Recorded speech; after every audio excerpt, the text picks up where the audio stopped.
friends, welcome back to Drew Tutorial, and in today's video I'm going to show you how to delete a truck in DaVinci Resolve 19. Before we jump in guys, would you mind take a moment to give this video a like and hit that subscribe button, because this will let me know that you found value within this video.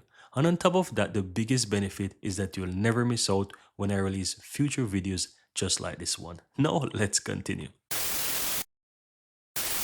So as you can see here, I'm in DaVinci Resolve 19 currently, and on my timeline here you can see that I have 3 tracks: audio, a video, and also another video here with text at the top. So let's say I want to delete the one with the text. All I have to do is just simply right click on the track that I want to delete, and you will see the option that says delete track, right? You can also delete empty tracks. If you have a lot of tracks and some of them are empty, you can delete the empty ones. But if you want to delete this specific track, just simply right click on it and click delete track, and the track will be deleted. And that's it guys, very easy and very simple. Here you have it guys. I really hope you found value within this video, and if you do, don't forget to take a moment to give this video a like and hit that subscribe button so that you'll never miss out when I release future videos just like this one. Thank you guys for watching, and see you next time.